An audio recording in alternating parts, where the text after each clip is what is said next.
Hello, welcome to the Great Plains Association for College Admission Counseling Virtual College Fair. Thank you for joining us today. Just a few housekeeping announcements before we get started. You can use the Q&A button on your screen to type your questions to our presenters at any time. If your question is for a specific school, just make sure to use the name of the school in your question so they know it's for them. Your cameras and microphones are off, so the panelists cannot see or hear you. This is just one of many different sessions happening. Be sure to sign up for additional ones at the same place where you signed up for this session. Also, this presentation is being recorded.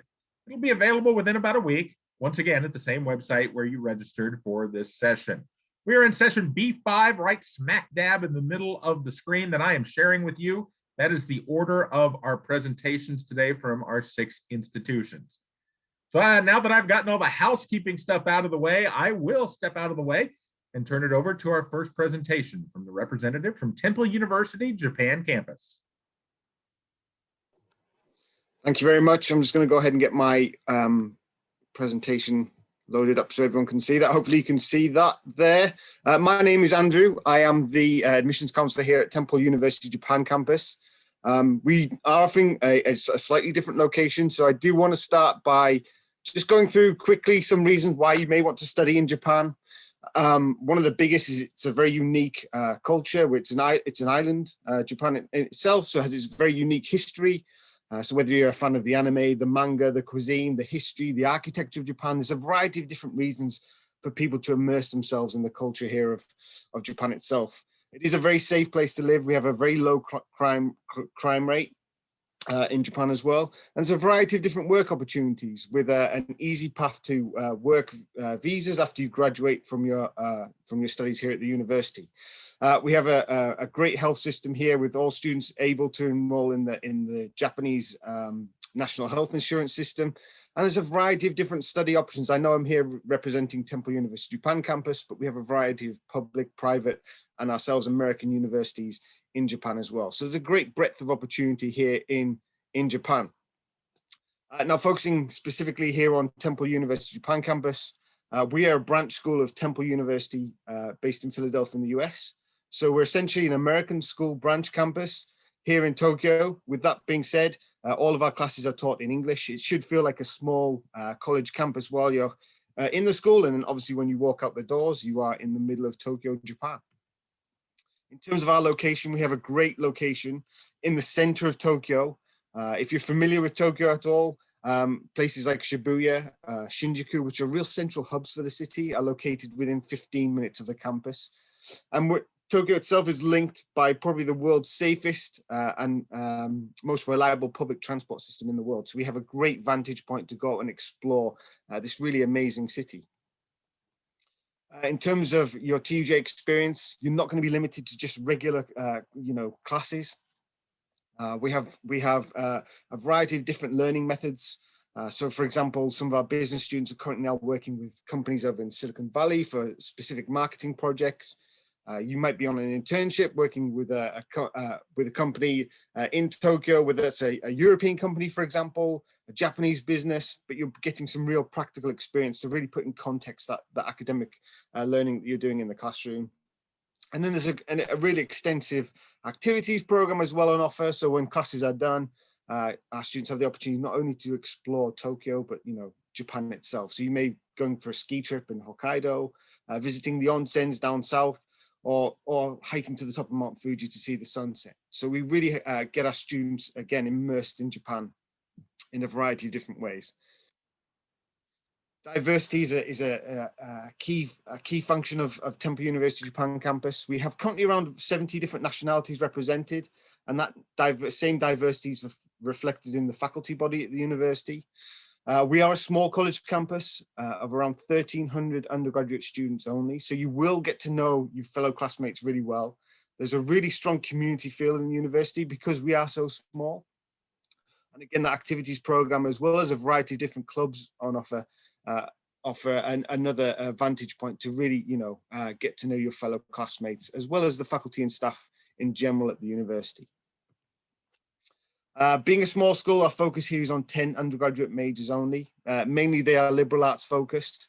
It is possible to again, major, double major, major minor. So for example, a very popular combination might be doing something like international business studies major with a minor in Japanese.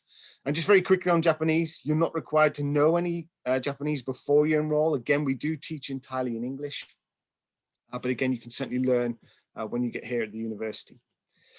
We are the oldest foreign university campus in Japan. We've been here since 1982. But last year saw us reach a huge milestone, moving into a brand new facility, a brand new campus, purpose-built for our TUJ students. There's a couple of different accommodation options in Japan for our incoming students. We do have a dormitory, which offers a private room. You're not sharing with anyone else. You have your own private bathroom, and then there is a communal kitchen and other facilities within the dormitory as well. The other program we offer is the homestay program. So this is, again, a great opportunity for students who really want to immerse themselves in the Japanese lifestyle, staying with a Japanese family. This is going to really help accelerate your Japanese language learning as well. One of the biggest benefits for us being a smaller branch campus is the cost. You can see comparatively here, our costs come in generally lower than an out-of-state tuition or a private college tuition in the US. And again, you're working towards a US degree. You just get to be doing that in the middle of Japan. Career development is a key component of what we offer here. Again, I mentioned earlier the internship program. We currently have a 97% employment rate, and our career development office do a great job in preparing our students to go on to work after they graduate from the university. Applications can be done through our website, through the Common App. More details are there available on the website. We have a variety of events going on in the university right now. Various webinars. I encourage you to check those out to hear directly from our students. Thank you very much. And if anyone has any questions, please feel free to put those in the chat. Thank you very much. Thank you very much. And I will reiterate, if you have any questions at all, use the Q&A button to ask questions of any of our presenters. If it's for a specific representative, just make sure to name the school in the question. Up next, we will hear from the representative from Friends University. Hello, my name is Anna, and I'm an admissions counselor here at Friends University. Let me share my screen with you really quickly.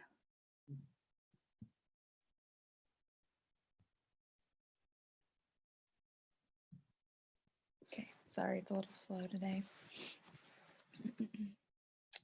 All right, so here is Friends University. As you can see, this is Wichita, Kansas, and that is in the background there. So the nice thing about Friends University is that we are a little bit smaller of a university. We do have around 800 to 900 undergraduate students here at Friends. This is very nice because you do get a lot of one-on-one attention just with professors, and you also get to know your peers pretty well. We are of Quaker heritage, and we are now a non-denominational university. And we are, again, located in Wichita, Kansas, which is the largest city in Kansas. We do have about 60 to 70 different majors here at Friends University.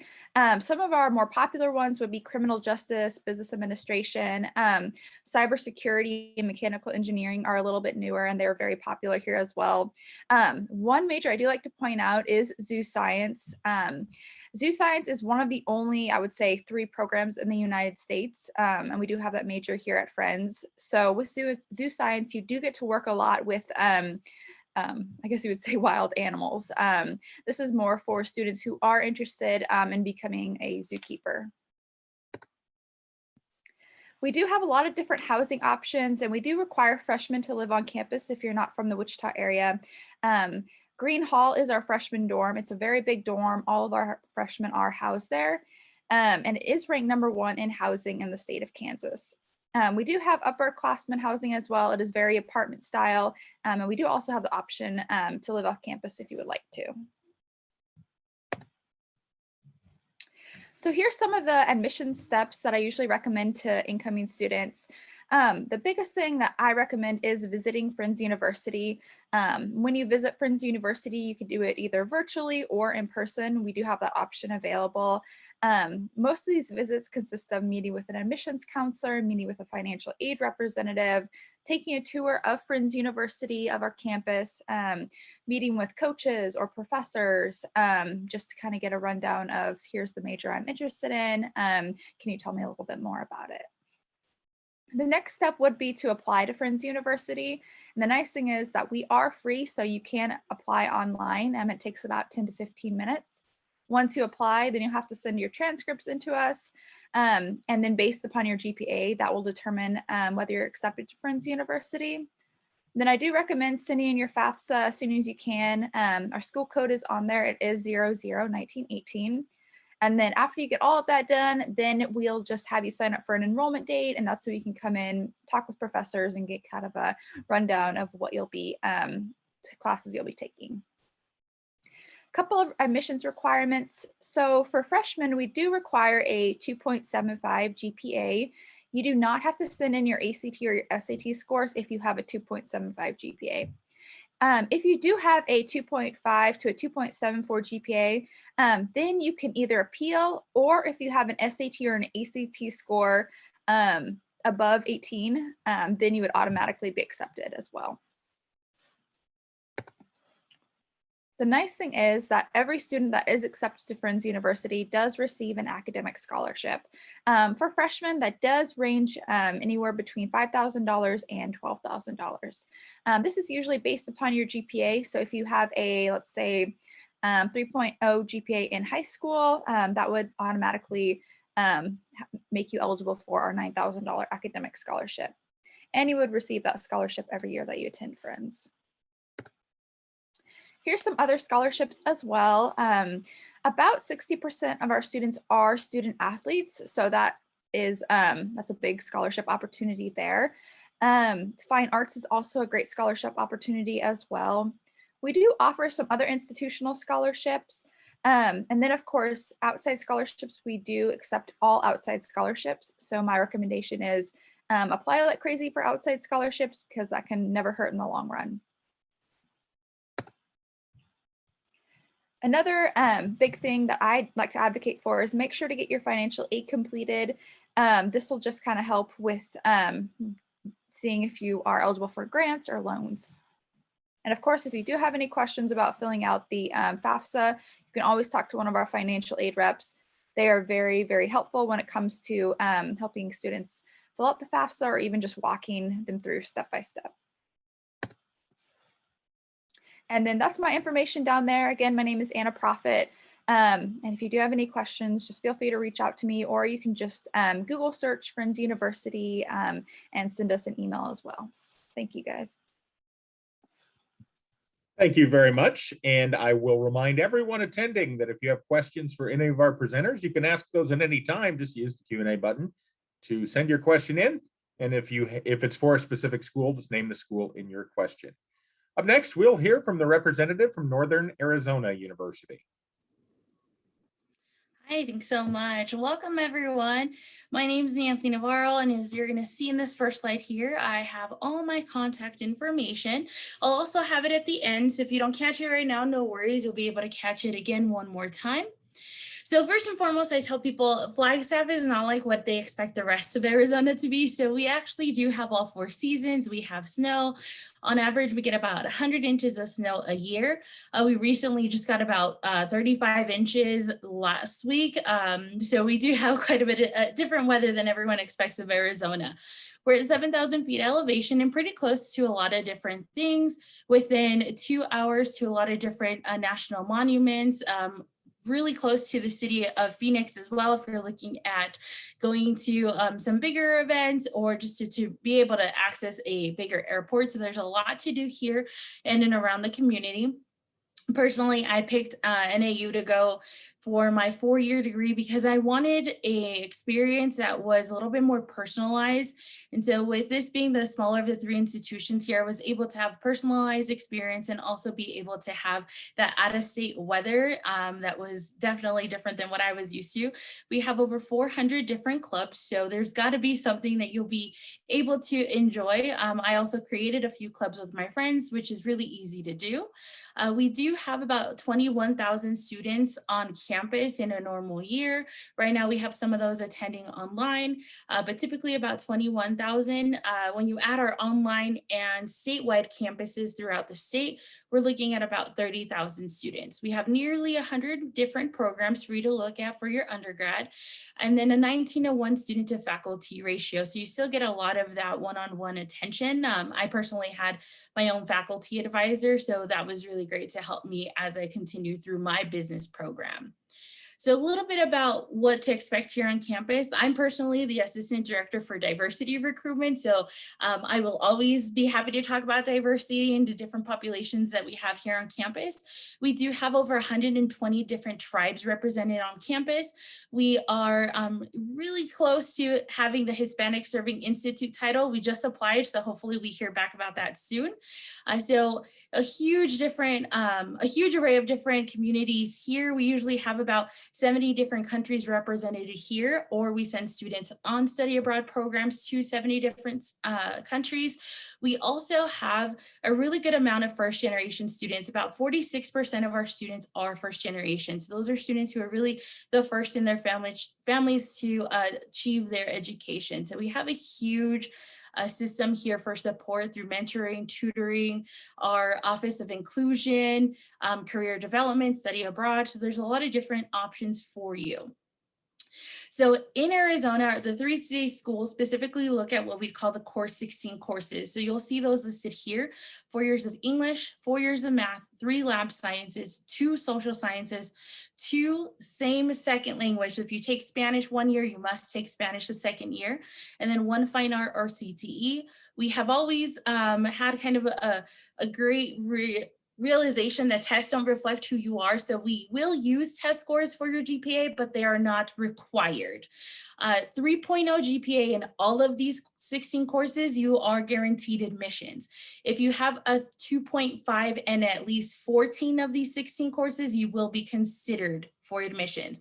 And deficiency means that you cannot have 1 or more courses missing or have an F. So that is what a deficiency is. So again, you can have 1 or 2 missing, but not in the same subject area. So here's our tuition information. I've also included additional costs like housing, meal plan, and books and supplies. You are not required to live on campus. It is absolutely your choice. If you would like to live on campus, that is great. About 90% of our first year students choose that option, but again, not required. And then you will also see the President's Excellence and President's Award. Those are going to be a 3.5 core and weighted GPA in the 16 courses that I mentioned, or a 3.0 GPA. And then here for admissions, you'll see pretty easy. You'll just go into our admissions application at nau.edu/apply. If you do want to apply, I can actually provide a waiver code. So just reach out to me individually and I'll provide that code for you. As Anna mentioned, we are always encouraging you to do your FAFSA.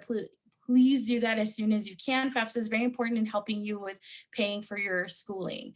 And then lastly, I do have virtual tour options, usually at 3 and 7 p.m. That is Arizona time, so it'd be an hour difference for you all. So if you're interested in looking at the institution, please go ahead and check out our virtual site at nau.edu/virtual. And like I promised, here is my information one more time, as well as all of the different ways that you can follow us on social media. Thank you. Thank you very much. And again, I may sound repetitive, but it is important. If you have questions for any of our presenters, just use the Q&A button. You can ask them at any time. If it's for a specific school, just name the school in your question. Up next, we'll hear from the representative from Hannibal-LaGrange University.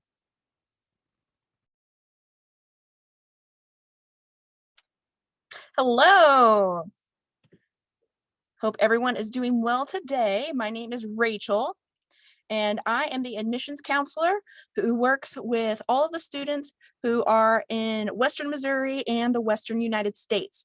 So like he said, I am with Hannibal-LaGrange University. We are a small liberal arts university that is located in Northeast Missouri. So we are about an hour and a half north of St. Louis and approximately 3.5 hours outside of Kansas City. So makes a nice T for you. So that way you know where we're at. We're not too far away from Springfield, Missouri either. So even though we are a smaller town, we are within easy distance of every large major city that is in the state. So I want to go on ahead and show you a look at our campus. So this is an aerial view of the campus taken in beautiful springtime. Right now we have several inches of snow on the ground. So you're not actually getting an opportunity to see this, but you know, it's still really pretty. Our property actually goes all the way back to the Mississippi, which you are probably able to see right over here. And we are well known for Mark Twain, which was the author of Tom Sawyer and the Adventures of Huckleberry Finn. So if you're familiar with Mark Twain, you are able to know at least something about Hannibal. So as you can see from our campus, we're relatively small, but we are right off a major highway, and we have dorms for both men and women. We're owned by the Missouri Baptist Convention. So we are Baptist theologically speaking. And so as a Christian institution, we are going to have that carry throughout our teaching and throughout our standards.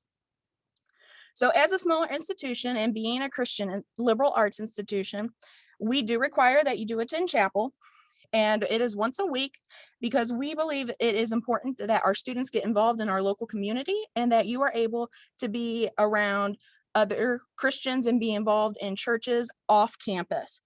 But because we're so small, that doesn't mean that you don't have any big opportunities. We have mission trips that students go on. We're actually planning on sending a group of students to Egypt over spring break, which is just here in a couple weeks. Normally, we have an opportunity to take students to Israel every year. This past year didn't happen, but we're planning on taking a group over the summer. Freshmen are eligible to go on the Israel trip, but you do have to take a class in the fall in order to do that. We also have a lot of clubs that are here on campus. And if we don't have a club that you're interested in, our student activities office is always ready to start new clubs for our students to participate in. We also have a sorority and a fraternity that is here on campus. They are missions based, so they help raise money for our students to go on mission trips. Approximately, we cost about $33,000 a year, and that number includes housing, that includes your meals, and that includes your tuition and your general fees. The only thing that that number is not going to include is going to be miscellaneous fees, and that is because we can't really assess those until you're actually enrolled in classes and we know exactly what you're taking, and then your books, which for the same reason we need to know what you're taking before we can assess that. And also because not every student comes with a car. We will not keep you from bringing a car just because you're a freshman, but being in Northeast Missouri, you're going to want a vehicle, especially if you want to travel really anywhere, although Hannibal itself is quite walkable. We also have many scholarship opportunities that are here on campus. So some of these opportunities are going to be through sports, fine arts. We have secondary scholarships that you can take. So you can do both a sport and you can do fine arts. Some of them are going to be degree based, so you're able to get some scholarships for that. And every student, as long as they meet our requirements to be admitted, are able to get at least an academic scholarship. Our minimum academic scholarship is $6,000, and our highest one that is academic that we offer is $13,000. This year, we also began doing what we call our Founder Scholarship, which this year we are already doing interviews for. But if you are a junior and interested in applying for that next year, you are welcome to ask me some questions down in the chat, and I will be happy to answer those questions if you're interested in doing that next year with us. And finally, HLGU, it's an investment opportunity for you. Some students, they see the $33,000 and they begin to really worry about how am I going to pay for that? We want to be able to work with all of our students in order to make sure that college is not a burden for you. We want to set you up to succeed. And in doing so, that means we're going to do the very best we can to show you what we can give you and encourage you throughout the financial aid process to fill out your FAFSA, to apply for outside and private scholarships, to bring up your GPA as much as you can. And we are not test optional, so we do require either the ACT, we require either the SAT or the CLT. I'll take any of those three test scores in order to admit you and to determine what your academic scholarship is. So you're also, if you have any questions, you are always free to email me. Now I've got a bit of a long name, but if you need to find it, you can also just go straight to our website at hlg.edu and go to admissions, and you should be able to find me there. Or if you want, you can just go to the employee directory. I'm the very first person who's going to be listed. And finally, you are welcome to go on ahead and apply, or even scan these codes and be able to do a visit here on campus. Thank you very much. Again, questions for any of our presenters, just use the Q&A button to ask those at any time. If it's for a specific institution, name the school in your question. Up next, we'll hear from the representative from the University of Central Oklahoma.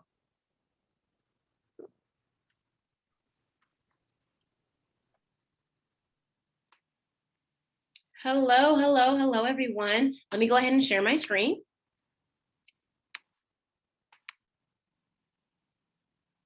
All right, perfect. Okay, again, my name is Latasha Giddings from the University of Central Oklahoma. As you can see, we're in the, University of Central Oklahoma is located in Oklahoma, in Edmond, Oklahoma, to be precise, so about 15 minutes away from Oklahoma City. And so again, just an introduction of myself. My name is Latasha Giddings. I'm the Assistant Director of Freshman Recruitment and Community Outreach at UCO. We are, one of my fun facts about UCO is we're the third largest state institution in the state of Oklahoma. So we pride ourselves on small classroom sizes, but a big campus feel. So again, you're gonna get that home away from home feeling, but also again, you're gonna know the professors are gonna know you with some of our teacher ratios and things of that nature, which I'll get into in a second. Again, this also has my information, so lgiddings1@uco.edu, and my telephone number as well as my Instagram. So again, about UCO, we're the third largest university in the state of Oklahoma. On average, we have about 26 people that's going to be in our classrooms. We are a D2 institution. We have 120 plus majors of study. We are known for our forensic science program. We're the #1 in the state, the 3rd in the nation for our forensic science institute. We were also the first teachers college in the state of Oklahoma. So again, we teach through when it comes to the University of Central Oklahoma. We have about 15,000 students on our campus, so roughly give or take 15,000 again on our campus when it comes to our students. So again, big campus feel, but small classroom sizes, going back to that 26 on average. And we're also ranked #1 in Oklahoma for our job placement rates for after graduation. So again, that's really great for students to know, just in case, again, we definitely want you to get a job after you graduate. So again, here's some of our academic colleges. Again, we have 120 plus. Again, we're known for our forensic science program, and as well as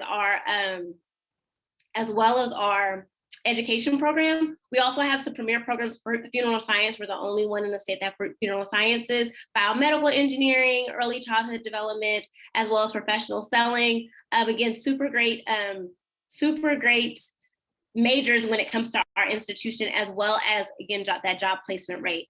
Again, for the average classroom size for 26 people, so you're going to be taught by the professors. Most of our professors have been in the field for a while, and they know some people out of the industry as in-state as well as out-of-state. So how do you apply? You're going to apply at uco.edu, so everything's going to be online. For our first-time freshmen, you'll need your official high school transcript and your ACT or SAT scores. We have technically 3 to 4 options how to apply. So again, you'll apply with a 2.7 GPA, unweighted, and ranking in the top 50% of your class, or your ACT score 20 on your ACT, or a 1030 for the SAT. We also have a test optional option coming as of right now. So all we need is your GPA, which is going to be a 2.7 unweighted GPA. And then again, your test optional for our, especially for this year, due to COVID. So I definitely want to let you guys know that right now our application is only $5 until April 1st. And so we are definitely trying to get students to go ahead and make it affordable for you guys, just because, again, it's due to COVID and things of that nature. So we definitely want you guys to come ahead and check out UCO and apply. So for transfer students, if you were a transfer student and you were transferring over to the University of Central Oklahoma, there's a couple of options and a couple of ways you can do that. All we'll need is your official college transcript from any other previous institution you've attended. If you, as shown on the screen, if you have less than 30 credit hours and a 2.0 GPA, less than 30 credit hours, 2.0 GPA, depending on what that is, so 1.7. Again, you all will need is again your official high school transcript. If you have less than that, so 7 to 23 credit hours, we'll need your GPA 1.7 as well as your official transcripts, and then well as freshman admissions as well. And so anything above that, all we need is a 2.0 GPA in your official transcripts. So scholarships. Whenever you're applying to UCO, you're really applying for our scholarships. It's a 2-in-1 application process. And so you will apply to UCO. They'll ask you, do you want scholarship information? You click yes, and there's a drop down of 5 essay questions. Automatic scholarships are going to be April 1st. So that's our deadline for that. Leadership scholarships have already passed, as well as state regents. Those were February 1st. But again, April 1st, we have several different scholarships for our academics, ranging from about $4,000 to $1,000 for all 4 years. Also for our out-of-state students, we also have tons and tons of scholarships as well, especially for and to waive off of out-of-state tuition. So life on campus, we have over 200 different student activities on our campus, ranging from offices of diversity and inclusion, fraternity and sorority life, community service, UCOSA, some of our major campus programming, as well as intramural sports. We are a D2. We do have athletics, and we also have 14 different sports on our campus. If you are wanting to come and play sports at UCO, it is through NCAA, and so you'll go through that process. But again, you could always reach out to any of the admissions counselors or anyone at UCO to get in contact for athletics and sports clubs. So housing, you are not required to live on UCO's campus at any point in given time. However, 50% of our population on our campus do stay on campus. We have 5 different housing options, ranging from your traditional housing experience to also apartments as well. Again, just some important dates to remember. February 1st is going to be our leadership deadline, April 1st, and then also spring 2021 for financial aid. And there's my information right there. If you have any other questions, please let me know. Thank you very much. And as we see that information there, I will remind everyone once again, as we head into our final presentation of this session, to use the Q&A button to ask questions of any of our presenters. And if it's for a specific school, name the school in your question. Up next, we will hear from the representative from Michigan State University. Good afternoon. Thank you all for joining us for this presentation. My name is Steve Landgraf, and I'm an admissions counselor for Michigan State University. I'm actually a regional admissions counselor for Michigan State. I live right outside of Chicago, but I work with all of our students from Kansas, as well as a few other states. And then my colleague Aspen is based in Dallas, Texas, and she works with Nebraska and Oklahoma, along with several other states. So I know we have a very brief amount of time here, so I'm going to try to go through just some of the basic questions you all might have, and then can certainly answer any questions you all drop in the Q&A as well. But I'll try to go over the basics of where is Michigan State, who are we, what do we have to offer, how do you get to be a student there? You know, just some of those basic things that I know some of you might be curious about. So these are just a few pictures from our campus in East Lansing, Michigan. Our campus is about 5,200 acres in size, so it is a very big school, very big place. And how do you get to Michigan State? Some of you might be more familiar with the geography, some might not, but we are in East Lansing, Michigan. It's right outside of the state capital of Lansing.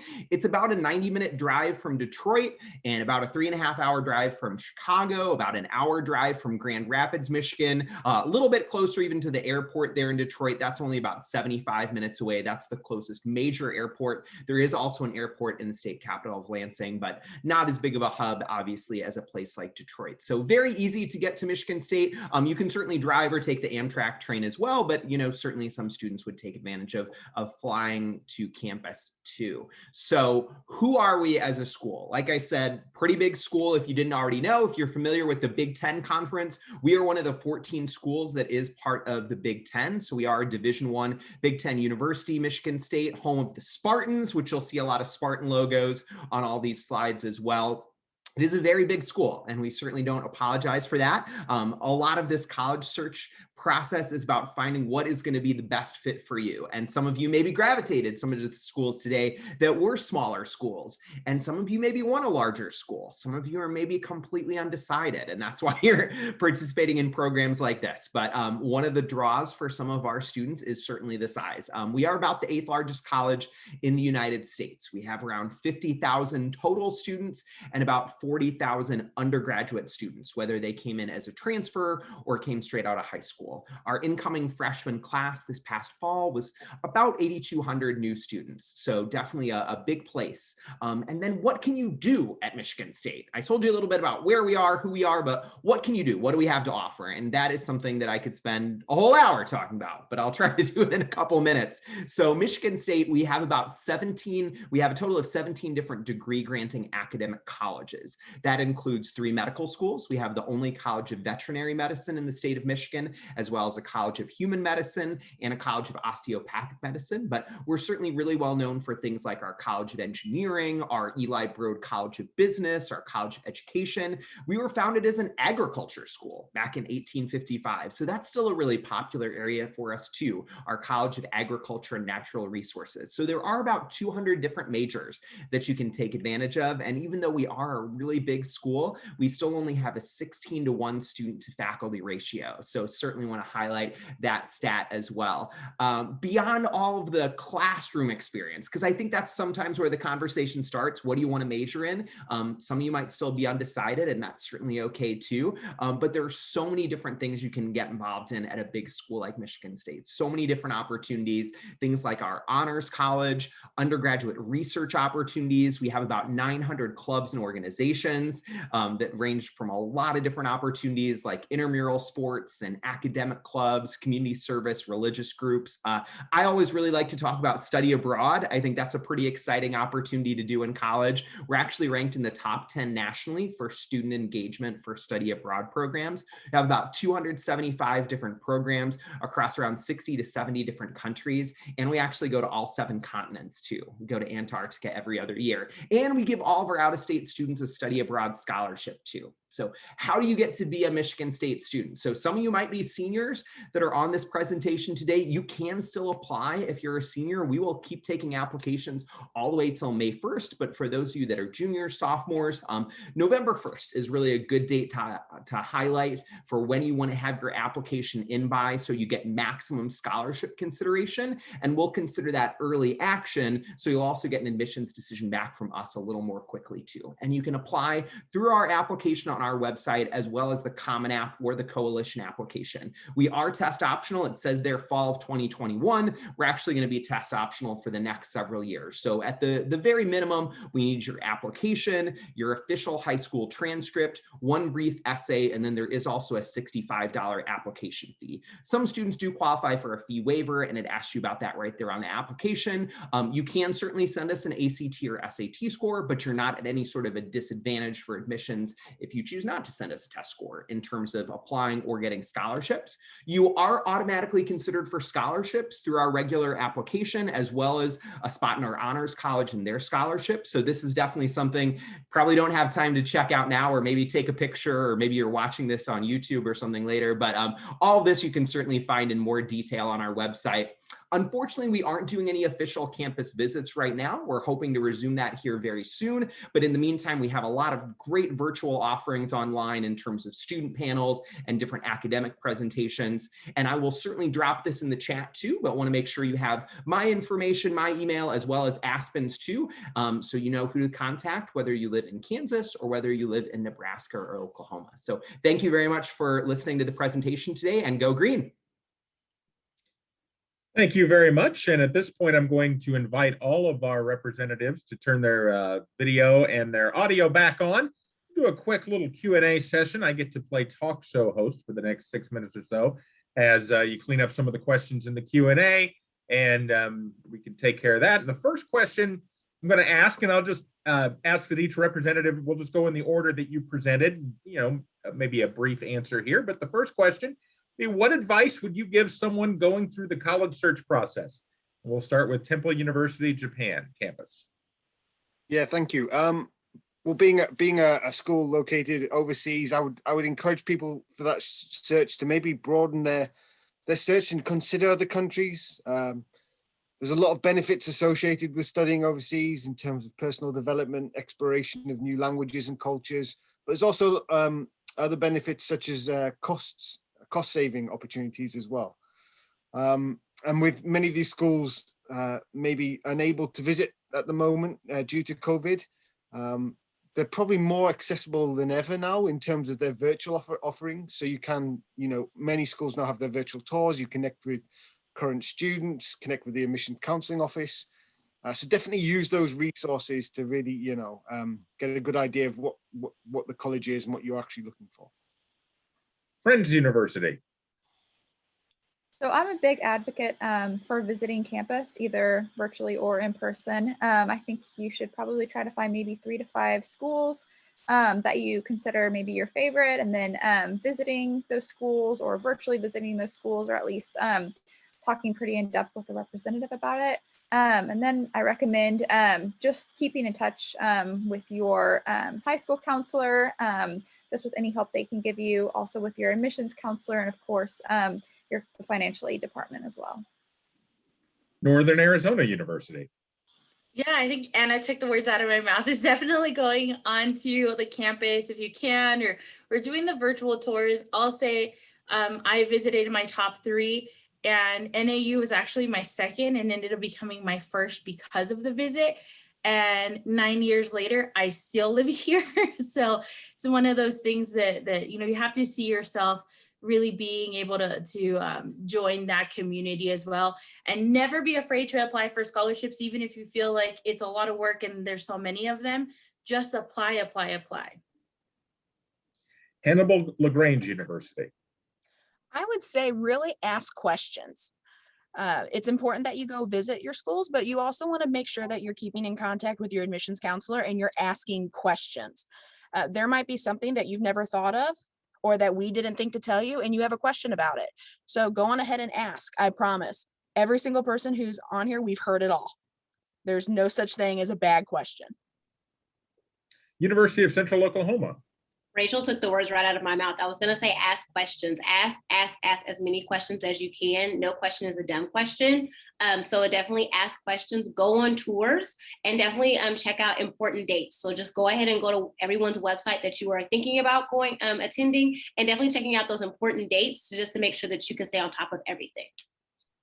And Michigan State University. I think just really keeping your options open, checking out a lot of different types of schools. Even if you feel like you are gravitating towards one type, just keep your options open, especially as a sophomore or junior. And once you get to school too, keep your options open. A lot of students change their major. A lot of students try new clubs. So just keep your options open.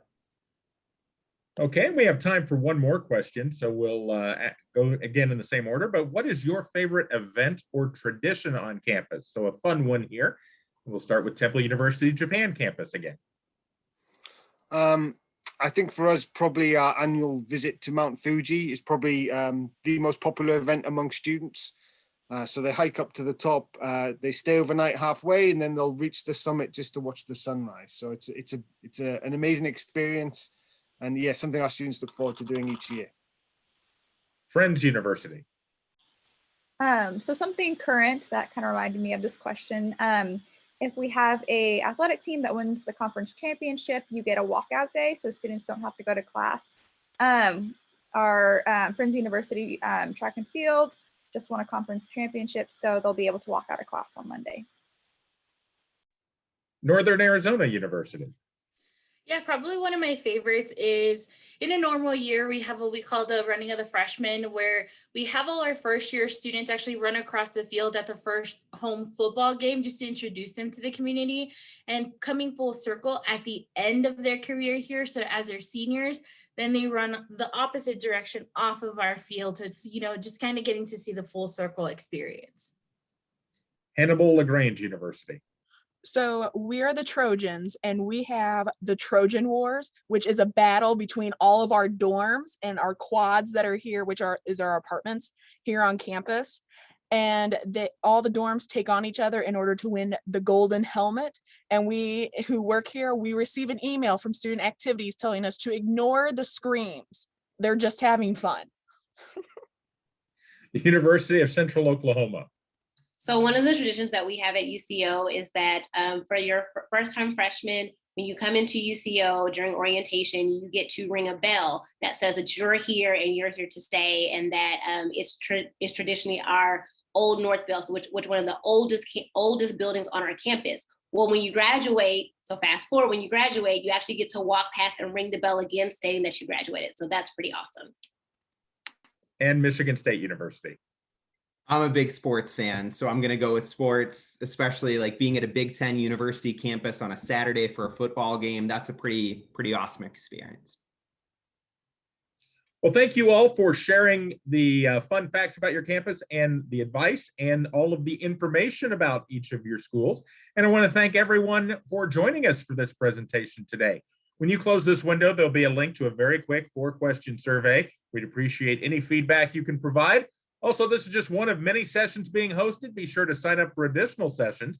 And in about a week, you'll be able to find this session's recording, as well as all of the other session recordings at the same place that you signed up for this session. Once again, I want to thank each of our representatives for presenting during the session today. Thank you so much.